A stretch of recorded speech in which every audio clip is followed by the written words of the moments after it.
atidarėme Gabijos krautuvėlę, tai visus kviečiame atvykti.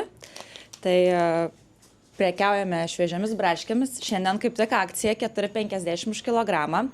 Taipogi vieninteliai turime Panevėžyje Doncės mėsinės produkciją. Tai būtų sūdyta mėsytė, rūkyta mėsytė, legendinė lašinių užtepėlė su krapais ir česnaku, Krapiko ūkio pieno produktus, tai būtų pienas, sūriai, kiaušiniai ir be abejo gurmaniški įvairūs užkandžiai.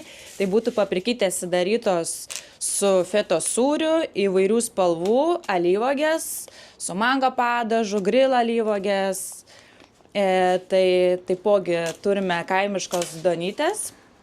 Yra ir be cukrės donytės, Radviliškių kaimo kepyklos, įvairius obuoliukus, daržovės, Gruzijos skonio prieskonius, aliejų, limonadus. Tai kviečiame visus atvykti.